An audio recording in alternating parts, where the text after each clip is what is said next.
guess, the seven very powerful leaders from Europe. And we're going to be meeting with them right after this meeting. And thank you very much for being here. We supported the idea of the United States, of personally of President Trump, to stop this war, to make a diplomatic way of finishing this war. And we are ready for trilateral, as President said. This is a good signal about trilateral. I think this is very good. Thank you. The Alaska summit reinforced my belief that while difficult, peace is within reach, and I believe that in a very significant step, President Putin agreed that Russia would accept security guarantees for Ukraine, and this is one of the key points that we need to consider, and we're going to be considering that at the table also, like who will do what, essentially. I'm optimistic that collectively we can reach an agreement that would deter any future aggression against Ukraine, and I actually think there won't be. I think that's even overrated, largely overrated, but we're going to find out. And that is, I think if we play this well, we could end this. And we have to end this. We have to stop the killing. We have to stop the destruction of Ukraine's infrastructure. It is a terrible war. So I'm really excited. And let's make the best out of today and make sure that from today onwards, we get this thing to an end as soon as possible. What's up, guys? Welcome back to the live stream. It's been a little while. I was out of town last weekend, went to a conference in Washington, D.C. with the Ron Paul Institute for Peace and Prosperity. I might talk about that at some point tonight, although, long story short, haven't stopped any wars yet. We'll talk about that in a moment. But tonight, finally, we've got some positive things to talk about. Not Trump-related. Although there was the arrest of John Bolton. That's a positive step. Happy to see that. We'll talk about that. But the big thing to talk about tonight is the citizens-only voting amendment, the initiative that is live. They are collecting signatures as we speak. I've got them. A lot of folks have got them. They're going around all over the state. And in just a few minutes here, we will have Meghan Reckling to talk with us about it. But first, I guess we can talk about some current events while we're waiting. Mark Ashley Price asked if I'm going to continue with my anti-Trumpism. Mark, we don't have any anti-Trumpism on this show, sir. We talk about current events, and when Trump does things he shouldn't be doing, that's not anti-Trumpism, man. That's just the way things go. So on that note, I guess we can talk about the big story over the past weekend. Not this past weekend, the one before. There was, of course, the first was the Trump-Putin summit in Alaska, where all of my predictions came true. There was no crazy Putin arrest, assassination, nothing like that. And also basically nothing happened. I mean, there was some shaking of the hands and some wagging of the fingers. And I guess the big outcome of this event was that Trump has now it's now gotten through to Trump that there will not be a ceasefire until there is a settlement of the conflict. But the European jackals who we just saw in that photo, they know how to manipulate Trump. And they know that rule number one is be the last person he spoke to. So as soon as they had the meeting with Putin, they all had to fly out to Washington, D.C. in a panic and have this meeting with Zelensky and Trump and get Trump back on side. So that was what that meeting was all about. And for the most part, it worked great. Trump got right back on side. And you have to, and we're gonna try to break this down a little bit, because it started out with and I think you heard in Trump's remarks just now, saying that there's going to be some kind of, okay, we're not going to require a ceasefire. We just need to have some kind of security guarantees. Some security guarantees. Well, what exactly is a security guarantee? What is that? Is that like a military alliance, where if someone attacks you, then your friends come to your rescue? So that's what this was all about. So let me break this down. But first,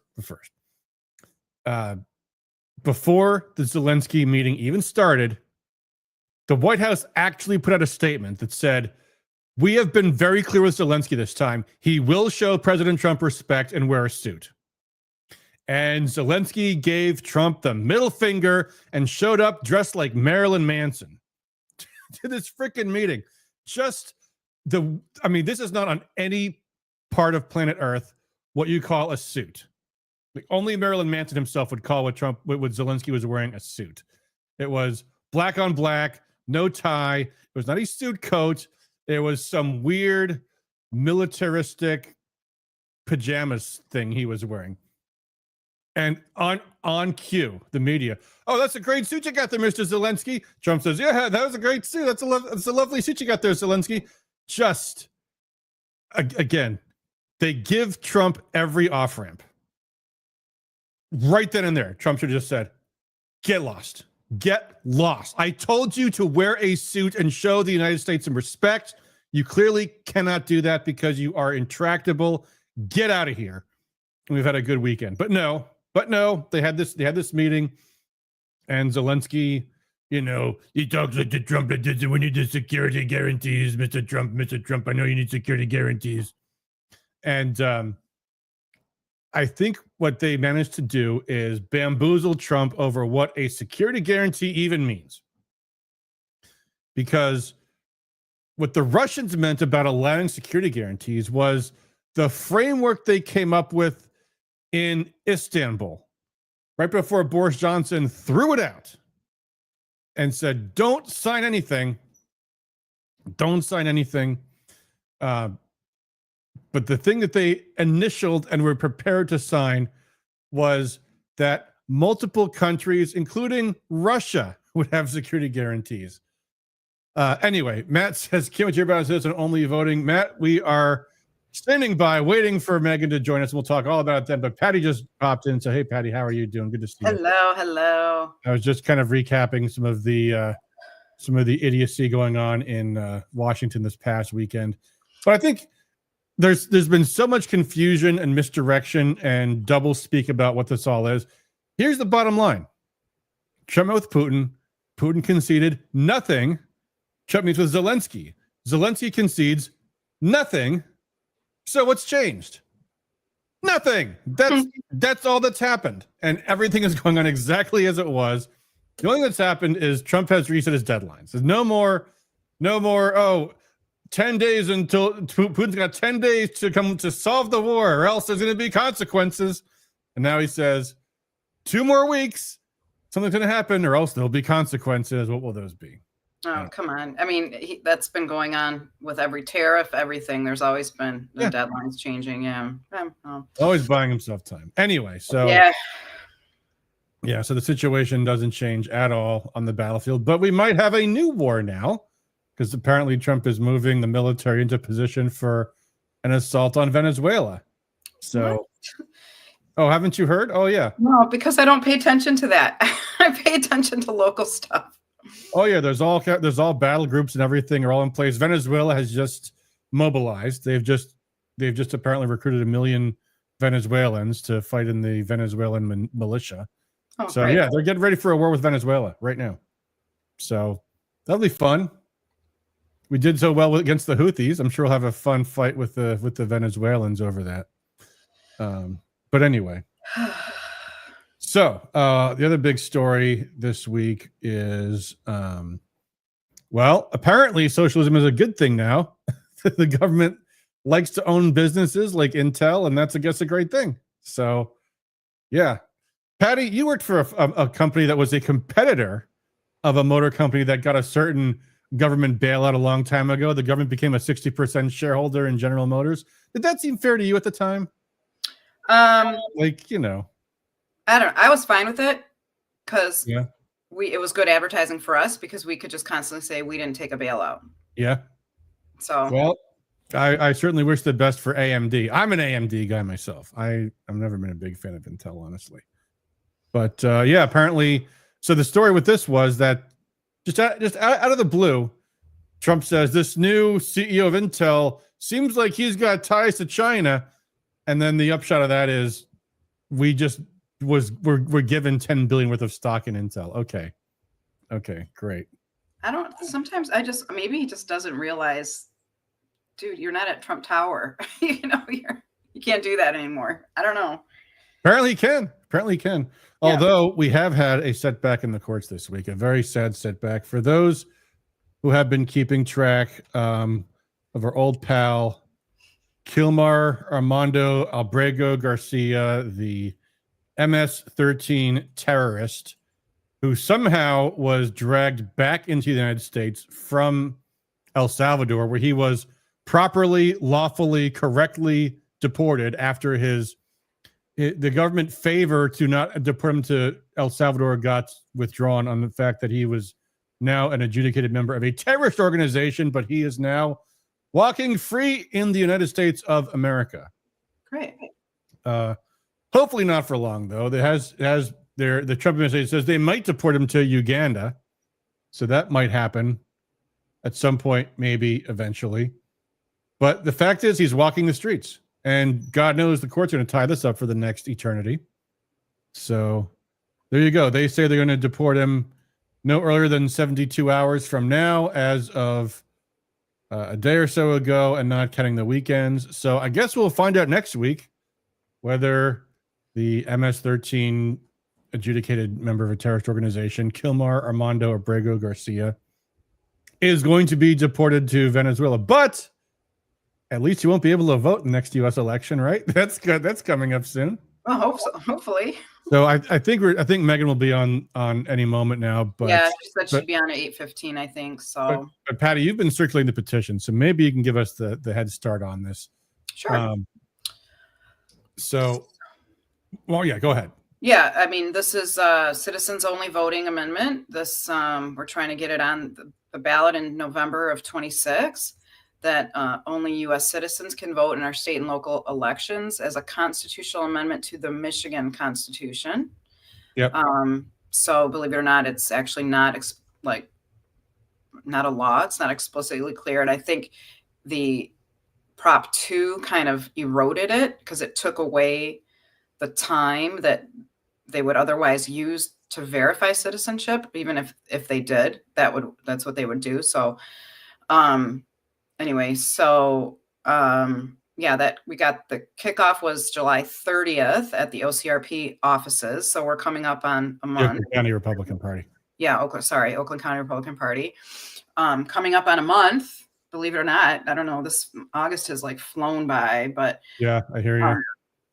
So our goal is, by Thanksgiving or early December to have this done. Yeah, and the petition doesn't even just require people be citizens. It actually requires ID to vote. It's three pieces. So it's proof of citizenship to vote, photo ID must be shown to vote, and she must clean up the voter rolls. Yeah, require that she cleans illegals off the voter or non-citizens off the voter rolls. Yep. Yeah, which, to be clear, I mean, yes, there would be put on the ballot. It has to be approved by voters, but proposals like this have passed in every state they've been tried, including most recently in Wisconsin. Yeah, this passed in 15 states. Is it 15 now? Okay, I thought it was 14, but yeah. 14, 15, something, yeah. In Wisconsin, we were out there working on the special election there, and it sailed through. It was like 63% to 37%, which is almost 2 to 1. Like sometimes you think, well, 63, this doesn't sound like a huge number, is like 70, 80, 90%, but in a head-to-head election, that's overwhelming. That's absolutely rock solid. And that was even when there was also a special election for a Supreme Court race where the Democrats won the race. But yeah, it's weird, right? But they lost. Well, I mean, the average voter doesn't know much about politics. Unfortunately, that's a very sad thing. But they do understand needing an ID to vote, and this is one of those issues that the Democrats run into. I hope they understand it in Michigan too. I don't know. Sometimes I think they do. Yeah. Matt posted a link to an article I can bring up here. Where's he at? Oh, he's watching on Twitter. Okay. Maybe I can't I can't just copy and paste an article. But anyway, yeah, it's a story I'm familiar with. I can just tell by the headline. 15 non-citizens voted in the last election. Yeah, at least 15. Yeah, but I think more fundamentally, Megan's here. Hold on, let me bring her on. Hey, hi. Megan, how you doing? Let me switch to this format. That's a little bit better. How you doing? Good. How are you? Good. We just got ahead of you, and I've already been starting to talk about the proposal. Fantastic. So, yeah, a few things to clarify. One, I think, is we've seen a lot of proposals that never make the ballot. And a lot of times it's because people don't understand just how much resources and work it takes to get something on the ballot. And people are like, no, this sounds like a great idea. If we if we just get the proposal approved by the Board of Canvassers, we'll have no problem getting 500,000 signatures in 6 months. And they don't realize just quite, how much work that takes. So I always caution people, like the first question you have to ask about any proposal is this thing funded? Because if it doesn't have some serious, substantial financial support, it's not going to get anywhere. But this, as I understand, it really does. Am I correct about that? Yeah, you're 100% correct. It does. And here's, to me, there is nothing that drives me more crazy than people who make grassroots patriots, who spend their time, their talents, and their treasure investing in a cause that is not going to produce results. Because at the end of the day, all that does is cause frustration, and people get used to losing. And so when it comes time to really activate them and we need them for something real, they're burnt out and they don't trust that what they're doing matters. And so I personally would not be working with this initiative or on this initiative if they did not have the right people around the table, the money to get it done, the right resources, and they're putting the right team together to make sure that this is successful. Because every time that I'm on a podcast, talking to people, I'm out there collecting volunteer signatures myself. That's time away from my family. It's helping to make sure that we're building a better Michigan for the next generation so my kids can stay here. I don't take that lightly, and I don't ask other people to do it lightly either. So if this wasn't going to be successful, I wouldn't even be here talking to you tonight. Yeah, I wouldn't have you on the show to talk about it tonight if I didn't think so.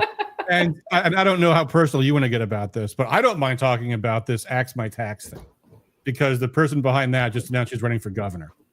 And this proposal came up extremely short last year. She didn't even say how many signatures she ever got. Went to do it again, and now is parlaying it into a run for governor, apparently, which, as I understand it, they haven't even gotten to their deadline yet. They haven't even admitted they didn't make it. But, let me just run for governor now. You have to comment on that. But just I see these kind of things happen. And it's very frustrating because I think you never know for sure if it's for some people their own. If they truly understand how difficult it is to get 500,000 signatures in time, or if that was the plan all along. But man, it's just so aggravating. So anyway, all that aside, though, this is a proposal that actually will do something to restore election integrity in Michigan, because it's not even just the citizenship requirement; it's also the requiring ID to vote. And I think a lot of people, they imagine, well, how often does that really happen, that someone just doesn't have their ID to vote? And it's not just that. It's that when you have people that can vote without ID, the opportunity for coordinated exploitation is a real thing. You want to talk about that? Well, I can give you a number that we had in Wayne County, 221 affidavits people used instead of, and so those counted. They did not have to show ID, right? They went through the tabulator. So I don't know how those were broken up in the different municipalities, but Wayne County had 221 in our primary that people voted without ID. I think it's a little bit more, though, when you kind of tie the changes from the 2 ballot proposals, and then you take our same-day voter registration, and then you couple that without having to show a photo ID to vote. What happened in Ann Arbor, that is a function of a system that has been created that has significant gaps in election integrity. And this is going to help close that. Not only will having to show an ID help close that loop, but the third major thing that this petition does is it actually requires the Secretary of State to review the current voter rolls and remove any non-citizens from the voter rolls. So it's not just kind of a move forward and forget the past. It's an actual forcing her, something she could choose to do today, but she elects obviously not to. And even her office admitted that at least 15 non-citizens voted last year. 13 of them are currently under criminal indictments for voting illegally as non-citizens. If you ask me, is 15 all there was? No. I think her and Brader and probably other staff got around in a room and said, what number do we think is palatable? What number do we think, it's not 1, it's not 0. What number can we say voted? And it's true, but it's not the real number. I don't even think they know the real number, honestly. I think they try to avoid having a real number. I think Correct. A lot of it is that we can't, we don't know what we don't know, and therefore we can't study, we can't survey it. But if you have a mind to think about how a corrupt individual would seek to manipulate an election, you start to think, okay, well, the voter rolls are public record. The history is public record, so you can tell who's on the voter rolls, who never votes, who doesn't vote in any recent elections. You know which neighborhoods are the kind of places where they would be the most ripe for manipulation because the clerk's not doing the right thing. When if you have a source on the inside, what date the absentee ballots get mailed out.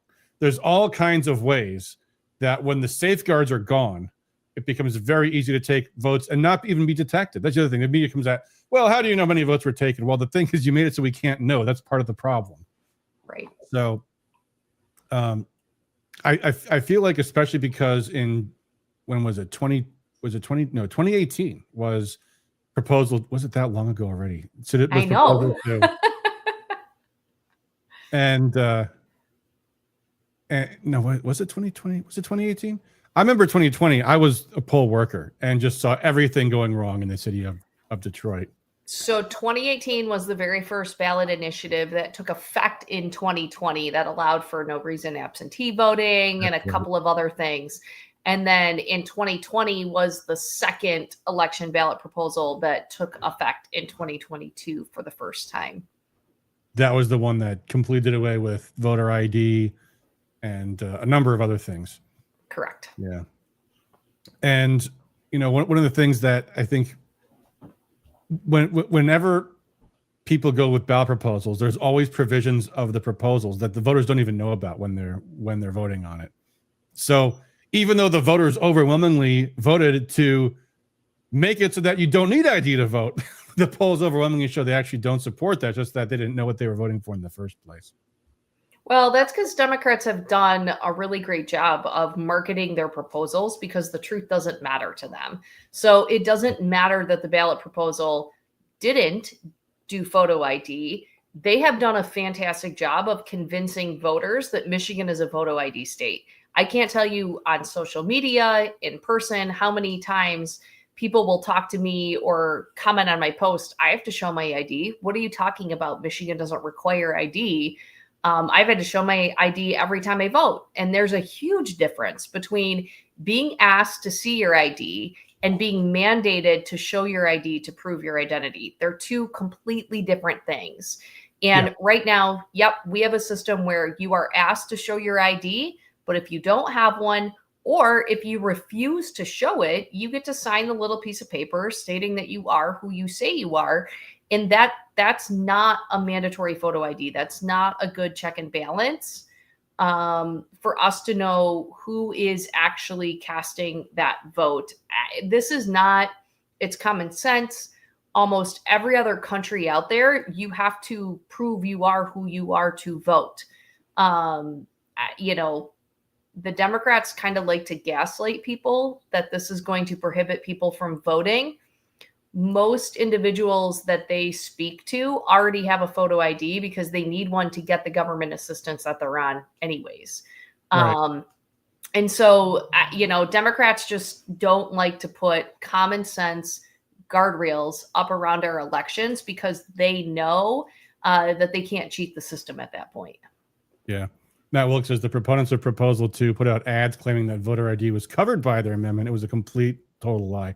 Yeah, as you mentioned, Democrats lie completely about what a proposal does, whether it was abortion, which, by the way, just allows the right of minors to get sexually mutilated without their parents' consent. Yeah, you're crazy if you think that was in there.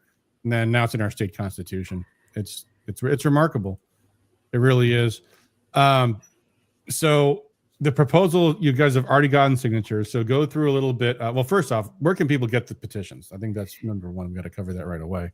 Great question. I would say it every 3 minutes on a podcast if I can. So people should go to the website, michcov.com, michcov.com. Click on the volunteer button at the top or the big one in the middle of the page. And there's a form there that you can submit all of your information, and you can click the box that says collect signatures, send me petitions. Tell us how many petitions you want. And usually it's about 24 hours. We have an entire petition kit that will be in the mail to you for you to either circulate or just sign yourself in return. But really quick, I want to deviate because to your point, we need 440, it's like 446,000 ... So we round up to 447,000 valid legal signatures from registered Michigan voters in order to qualify for the ballot. Once you start to add in people who have moved, people who think they're registered, but they're not, all of the challenges that the Democrats are going to throw at this, all of the games that Secretary Benson is going to play, we really need to try to collect closer to 650,000 signatures from Michigan residents in order for this petition to qualify. There's another time constraint that we have. Yes, we have 180 days from the day we kicked off, so we technically have 6 months.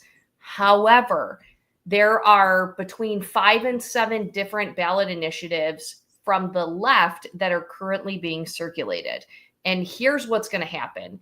If we are the first ballot initiative in the door, Jocelyn Benson will be forced to certify our signatures. Not only would she be forced to certify our signature to get to all of the progressive ballot proposals that come in behind us, she would have to kind of hold us to the standard that they plan to hold all of the other proposals to. Right. However, if we are last in the door, that leaves it open for her to play political games, not certify the signatures, not put this on the November 2026 ballot. And she basically could push it to where it wouldn't even be on the ballot until November of 2028. She can't, if we have enough signatures, she couldn't delay it inevitably or permanently, but she could definitely delay it another 2 years by playing games. So it is really important that people and grassroots volunteers understand that this is a significant time crunch. But and we've set a goal of collecting 155,000 signatures from volunteers. That's the goal we have. If patriots, people who care about securing our elections here in Michigan, can help us collect 155,000 signatures, we know we're going to qualify. We know we're going to collect what we need in order to turn into the Secretary of State and then get our signatures certified. That breaks down to 25 signatures per precinct delegate or per grassroots patriot. 25, that's it. That is, everybody knows 25 people that they can get to sign this. So if every single precinct delegate or grassroots patriot can help us collect 25 signatures, we know we're going to hit our goals. Yeah. That's like 1 day of knocking on doors. I mean, it's a couple hours of knocking on doors at most. Correct. So I've edited my name on the screen to show michcov.com as your website. I was trying to figure out some way to make a bigger overlay on the screen, but I can't figure it out, unfortunately. Not on the fly, anyway. But anyway, so the website, and I want people to make sure they understand, you do not try to run off your own copies of petitions. There's extremely strict rules about the formatting and the size of petitions. So if you're going to do it, you must get them from Americans for Citizen Voting. And if you want to go into some of the details, Megan, about things people need to know about petitioning, like the number one thing is the voter information has to be what appears in the voter file. Otherwise, it won't count. But then there's all kinds of little pitfalls. You want to go through the county by county thing and all those other little details? Yeah, to Adam's point, just make sure that you're ordering off our website. The petition is available on our website for you to read in totality. If you go under the Learn More tab, it's there. You can read it in full. However, if you scroll to the bottom, the link to the petition is at the bottom. You will clearly see across the petition that it says do not print on a locked file. And that's for a reason, because There are very strict requirements on page sizes, fonts, not shrinking, and whole sheets can be tossed out, hurting us in the back end. So just make sure you fill out the volunteer form, order your petitions from us. While you have the petition up there, so each sheet has to have signatures from a specific county. So Michigan has 83 counties. And so if you are going to be collecting signatures from family or friends that live in different counties than you live, you're going to want to take that into account. We always are telling people this is a very popular signature. In the first 3 weeks that we have been in the field, almost every single event that we have had people at, they have ran out of petition sheets and we have had to get them more. This is genuinely an 80-20 common sense issue. And when you are collecting signatures for an 80-20 issue versus a 60-40 issue, it's a huge difference. Most people, when you ask them, do you believe only citizens should be voting in our elections? Yes. Will you sign this to put that in the Constitution? Most people are willing to do that. So kind of right up in the, if you can move your cursor almost literally directly, yep, to the county line right there in the middle. Yeah, right here. But also, by the way, I just want to repeat this because you just said the wrap. Like, that is it right there. Do you believe only citizens should be voting? Will you sign this petition and put it in the state constitution? That's the sales pitch right there. It's literally all you need. You're not trying to pitch them to vote yes or no. You're just trying to get the signature. And that is the most common sense question to ask. So right where Adam's cursor's at, that's where you would write the county that you're circulating, collecting the signatures from. Every signature on that sheet has to be from that county. Now, when people are signing,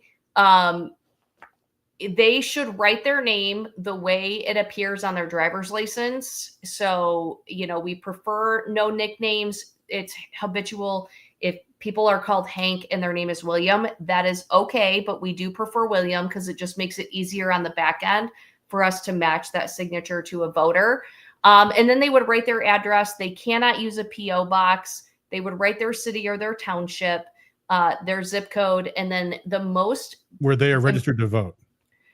So it actually isn't. The statute is pretty clear. They can write their mailing address or they can write their township on there. So I'm a great example. I live at 620 North Kane Road, Weberville, Michigan. I do not live in Weberville. I have a Weberville mailing address. I reside in Handy Township. If I write Weberville, that is acceptable. If I write Handy Township, that is also acceptable.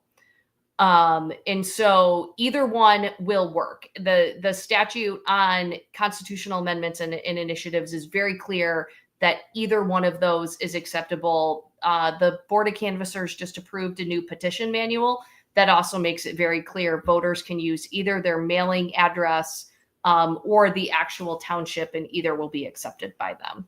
Okay. But the box where people trip up the most is the ones at the end, where unless you are paying attention to the voter signing, a lot of people assume it's their birth date, and it's not their birth date. It's the date they are signing the petition. So what I tend to do when I'm circulating is I literally watch a voter, and then as they get to the zip code box, I just tell them today is 8/24/25. That way they don't even have a chance to think about it. It's just like automatic. I'm telling them the date.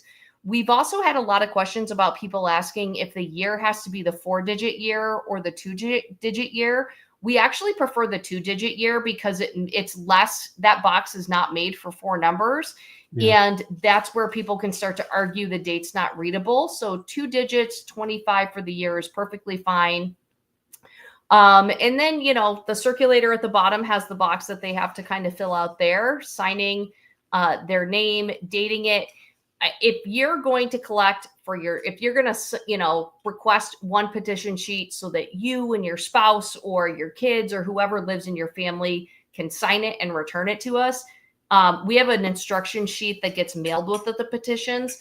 If you want to help us by circulating, and collect your 25 signatures, or, we actually have some gear that you can win.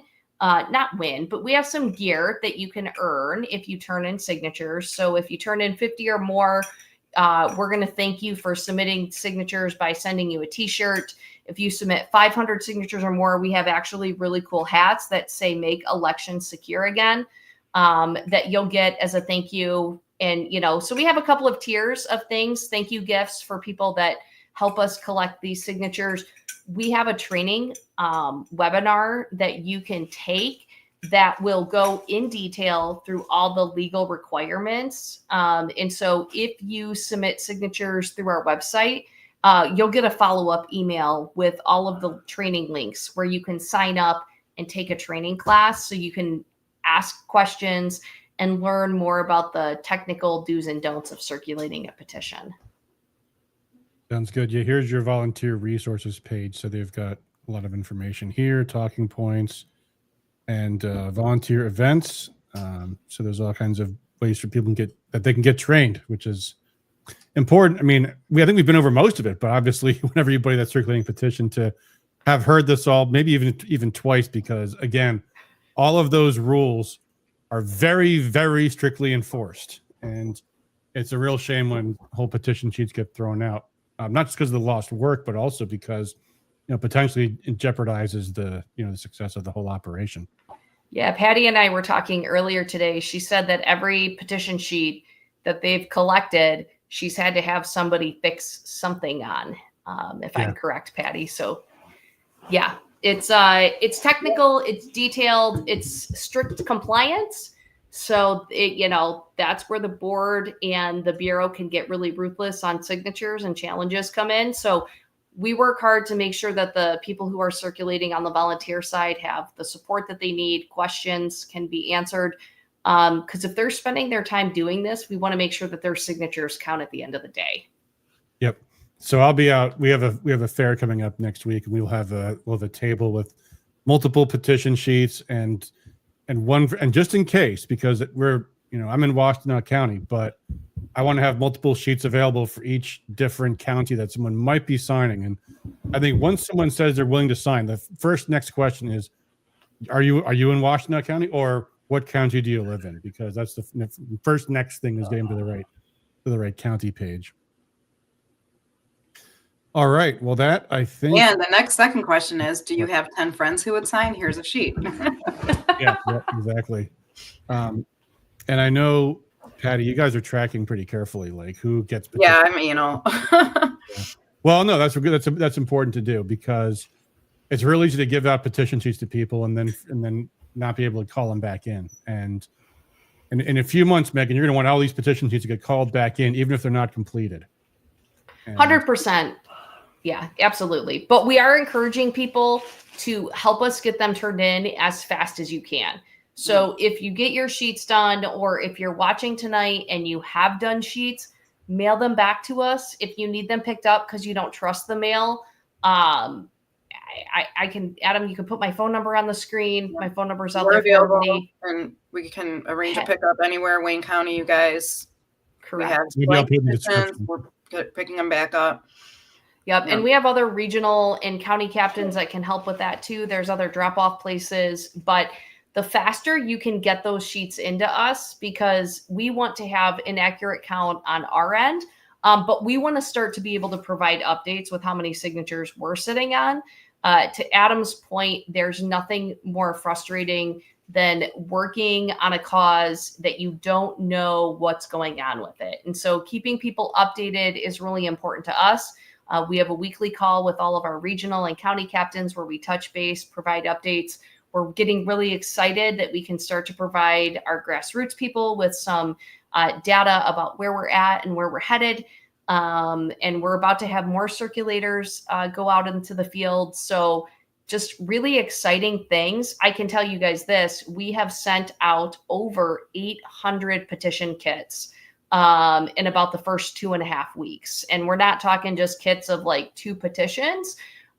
We have sent out thousands of petition sheets already to grassroots patriots from across the state. So really exciting how many, petitions are already at the door. We're even more excited to get them back in so we know where we're at. But we couldn't do this without everybody. So I just, want to take a quick chance just to say thank you. because we can sit here and encourage people to participate. And I know, Patty and Matt and others are really helping us out and giving up their time. We would not be successful if it was not for all of you guys. So very much appreciate the excitement, the energy, the effort. And we're just kind of hoping to continue that for the next couple of months as we get closer to when we're hoping to have our signatures done and get them filed. Yeah, another great thing about this too is the opposition. I think it's one of these issues where the opposition actually makes us look even better because to the degree that they're actually going out and telling, like, the Democrats are organizing and telling people, don't sign this petition. We don't want to have citizen-only voting. People are going to inevitably ask, why? Why is that? If it's not a problem, which there's the other thing I always claim, if it's not a problem, why would you have then why are you opposed to having this, put this in the Constitution then? We had one Karen come up to one of our volunteers in an event, and part of the proposal is that there are some courts that have ruled if you mandate photo ID and you don't provide an ID, it can be considered a poll tax. So this does actually provide people with the ability to get a free ID if they need it. And somebody started asking one of our volunteers, how do you expect poor people to go get their free ID? And our volunteer looked at him and said, I don't know. How do they go get their free groceries? Do they never leave their house? Yeah, really. And so it's common sense when you're looking at this proposal, and almost 80% of people say, that's right. That's common sense. That we have a winning issue here. Yeah, I love when the other side makes our side look good unintentionally. Absolutely.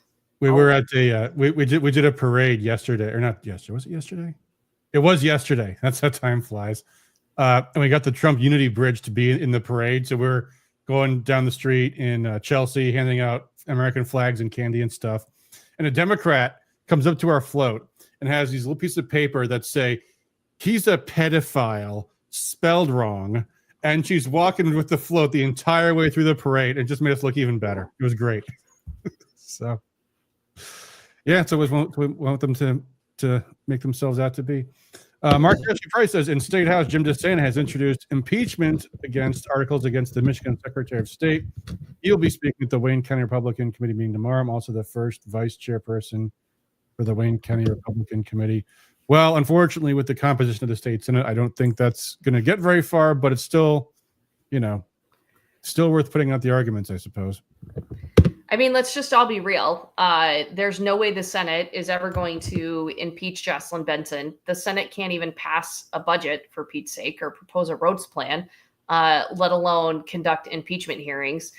With that said, the number one thing that we can do to hold Jocelyn Benson accountable for the disastrous job she's done as Secretary of State is to make sure she's not elected governor, and that this passes, because there's nothing that's going to drive her more crazy than watching Republicans be successful at putting guardrails back around all of the disaster that she's done in that office. And so making sure she loses, number one, and number two, making sure this makes the ballot, because there is no way this doesn't pass. That's the beauty of this. It was, it was put on the ballot in 9 states last year.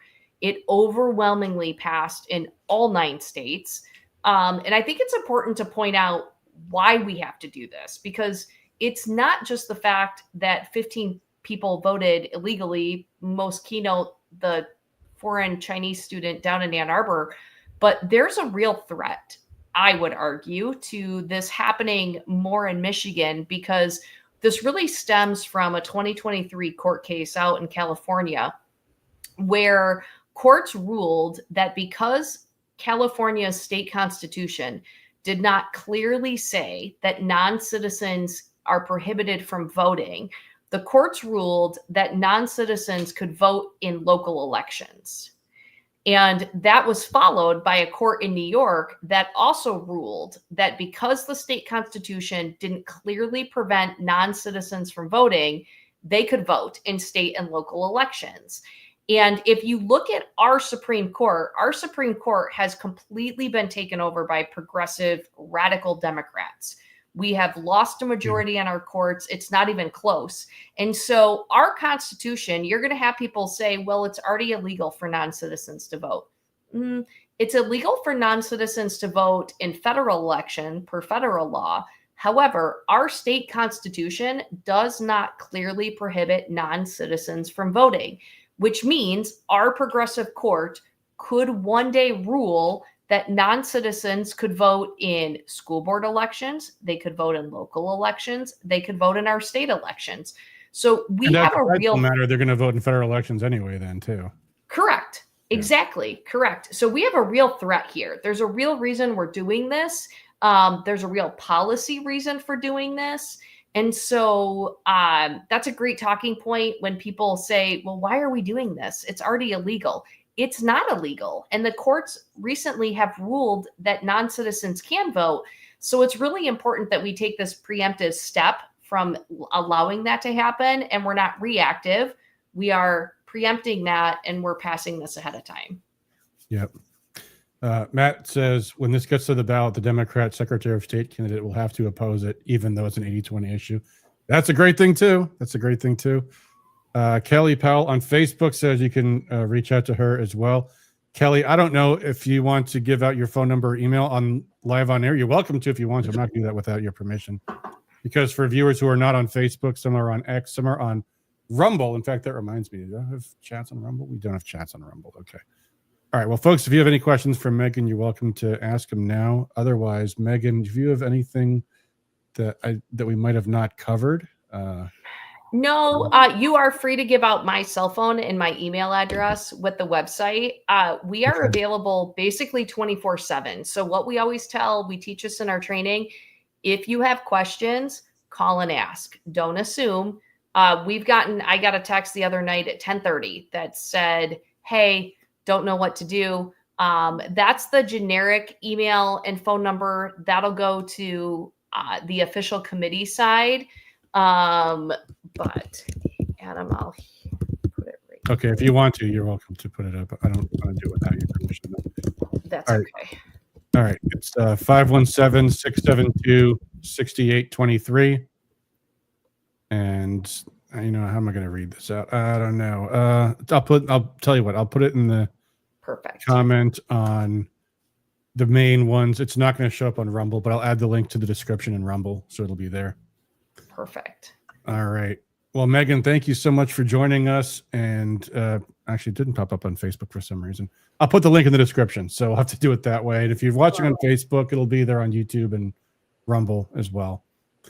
So, all right. Well, thank you, Meghan, for joining us tonight, and best of luck. And thank you. You have, I don't know if you're still in Lansing. If you have topics you want to talk about what's going on in Lansing, you did mention this business with the state Supreme Court and also the state Senate not even passing a budget yet. Some people are going to probably want to know about that.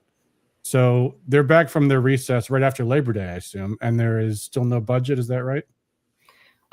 So there's no budget. The Senate's been in a couple of days. They're going to have session on Tuesday, but then they won't be in again until the following week after Labor Day. Really, it's Matt Hall and Governor Whitmer, I think, could come to a budget deal at any point in time. It's really the Senate Democrats that are just having a hard time. Governor Whitmer and Matt Hall have made it really clear they want to see a roads package as a part of the budget deal. The Senate Democrats have not proposed any type of roads package for months. And so we're kind of really at this quasi stalling. I don't even know where we're at on negotiations. If you have to ask me, I've been a staffer in Lansing. I calculated it the other day. It's been almost 23 years. Oh, mainly working on the approach side. And, I think we're probably headed towards either pausing the clock at the end of the fiscal year or running 48 to 72 hours into a budget shutdown before we start to really kind of figure out how we can sit at the table and figure it out. I think the House Republicans are onto something. The budget has bloated drastically by billions over the past couple of years. It's completely unsustainable. Governor Whitmer has really created a budget plan where during her last term, the first year, it is what it is. But as we get closer to the end of her term, the budget constraints just become worse and worse because they've done this 4-year phase in, right? So the earned income tax credit, they didn't just give it 100% of the increase on year one. They did a 4-year phase in. So all of these budget giveaways that the Democrats have done the past couple of years, they did these 2, 3, 4-year phase-ins, so they don't start to really impact the budget until she's out of office, which is going to leave it for the next administration. Theoretically, if you go based on history here in Michigan, that would be a Republican administration left holding the bag of an absolute complete fiscal disaster. So that's really what Matt Hall's trying to push back against. I give him a lot of credit. I give Ann Bolton and the House Republicans a lot of credit for trying to find cuts. Adam, you've been in town. There's never an easy cut. Every single dollar, once it goes out the door, has a special interest group, person related to it.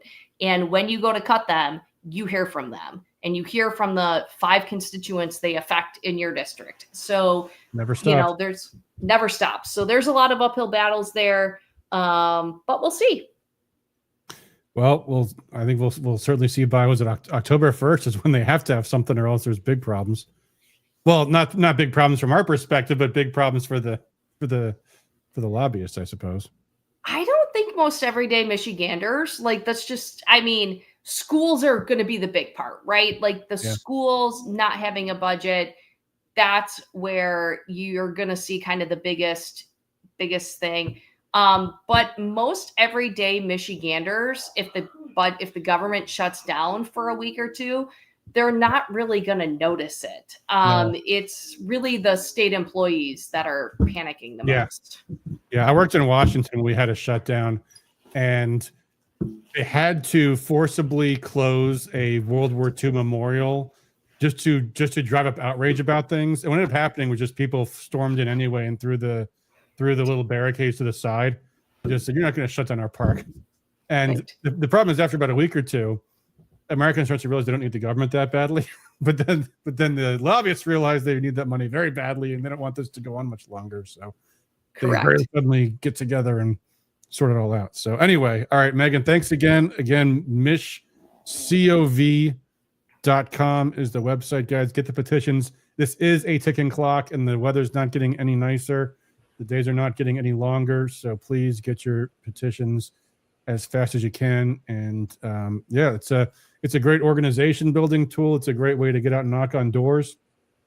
And we'll be having some door days for sure. We're in the works right now. Yep. Yeah, my go-to tactic when I need to get a lot of doors done in a hurry is trailer parks. A lot of people are afraid of trailer parks. They're easy. They're nice and close together. They're easy, and they're a great place to go.